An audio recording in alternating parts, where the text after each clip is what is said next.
ठंडा ठंडा cool cool, कुछ मिनटों में ही घर को कर दे कूल। मात्र 1100 रुपए का उत्पाद, रहे सालों साल। खंडवा में कल गुरुवार को सिंधी युवा पंचायत द्वारा अपने समाजजन और महिलाओं, बच्चियों और बालिकाओं और बहनों को अशोक टॉकीज में फिल्म दिखाई गई द केरला स्टोरी। जिन्होंने ये पिक्चर दिखाने के लिए हमारी बहुत बहुत मदद की। भाभी, अब ये वर्तमान की स्थिति में आप क्या कहेंगी? ये पिक्चर क्या प्रासंगिक है या केवल ये नाटक है या जो नाटक किया गया है? नहीं, ये एक नाटक के जरिए यह एक सच की ओर दिखाया गया है। अच्छी घटनाएं हैं,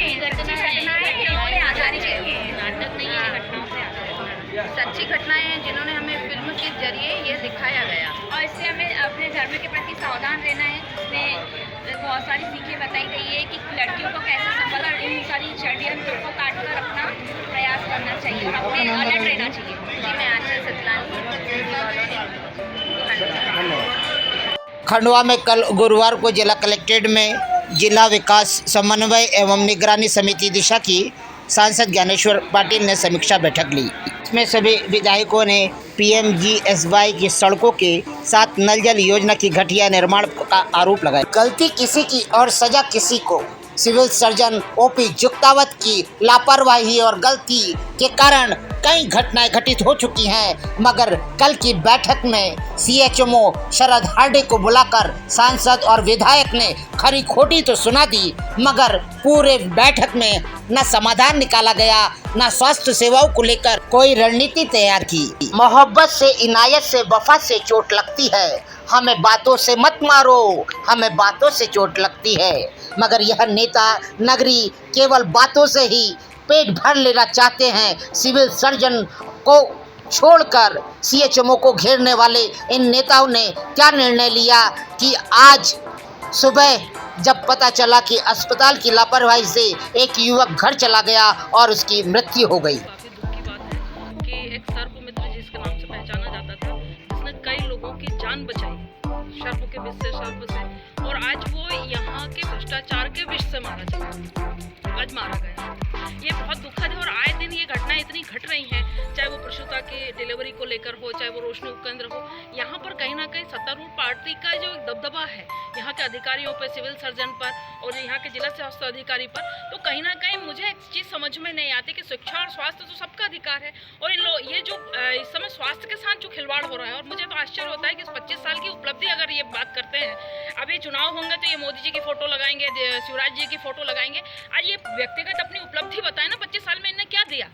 आज की तारीख में अगर आप देखें, छोटे से छोटे केस होते हैं, छोटी से छोटी अगर दुर्घटनाएं घटती हैं तो आप रेफर कर दिए जाते हैं। कहाँ रेफर होगा, किस माध्यम से होगा, एम्बुलेंस उपलब्ध नहीं हो पाती। ये विडंबना है इस खंडवा शहर की कि आप पशु के लिए, जो एक पशु के लिए तो आप एक फोन करो और इलाज के लिए आएगा, मगर इंसान की कीमत जानवर से भी कम हो गई है। ये हमारे लिए शर्म की बात है कि आज 25 साल की उपलब्धि अगर ये बताएं कि एक एम्बुलेंस आप अगर फोन पर एक जानवर के लिए उपलब्ध करवा देते, एक इंसान के लिए उपलब्ध नहीं है आपके पास। ये बहुत दुखद। आज एक घर का चिराग बुझ गया इनके भ्रष्टाचार के विष से।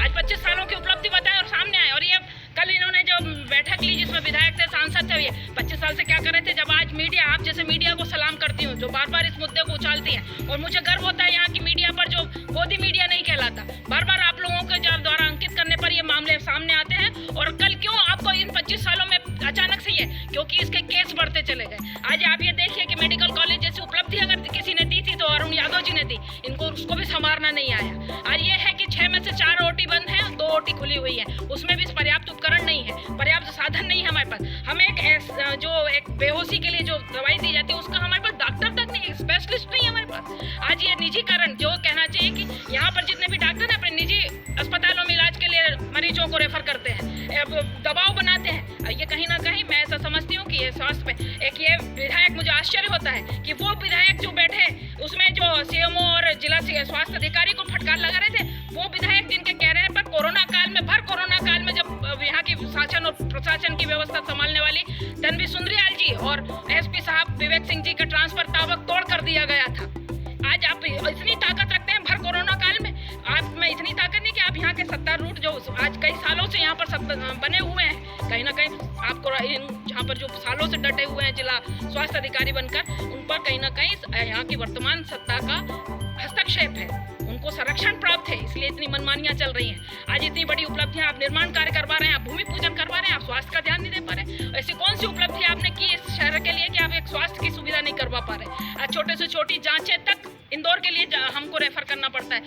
छोटा एक्सीडेंट हमारे के लिए एक कर्मचारी को आप रेफर कर देते हैं, उसकी क्या जिम्मेदारी होगी, कौन उसकी जिम्मेदारी उठाएगा, ये लोग हाथ खड़ा कर देते हैं। मुझे बहुत दुख होता है कि आज इस घर का अगर चिराग बुझा है तो यहाँ के जनप्रतिनिधियों और यहाँ के जिला स्वास्थ्य अधिकारियों के माथे पर ये जाना चाहिए। वो सांप निकल कर खाया था। क्या नाम था बालक का? राम रजत उर्फ बालाराम। ये क्या सांप पकड़ने का काम करते थे? काम करता है, सांप पकड़ने का काम करता है। वो कल सांप पकड़ने गया था तो छोटा नागिन थी तो उसको हाथ में डस लिया। डसने के बाद में फिर खून निकला तो फिर वो घर पे आया। घर पे उसकी मम्मी को बताया, उसके दोस्तों लोग उसको अस्पताल ले गए। अस्पताल में सिलाइन सब चढ़ी, थोड़ा उसका वो भी उतर गया। तो क्या अस्पताल से ये चले आए थे क्या? हाँ, अस्पताल से चले आए थे क्या? अस्पताल में मेरे को जानकारी नहीं, मैं तो वहाँ मौजूद नहीं था, लेकिन वो घर पे आ चुका था। सामने मैं आया तो घर पे आ चुका था। मैं घर पे उसकी मम्मी ने फ़ोन करा कि घर पे आ चुका हो। सामने फिर उसको फिर मंटर से फिर हमने उसको उतरवाया। हाँ 1 घंटे तक। हाँ उसके बाद में फिर उसको थोड़ा आराम लगा। आराम लगने के बाद फिर वो सो गया। फिर हम लोग भी सब सो गए रात के 1-1:30 बजे। सोने के बाद में फिर सवेरे से उसको खलबली मची होगी कहीं। हाँ 5 बजे से, सवेरे 5 बजे से दरवाज़ा खटकाया तो फिर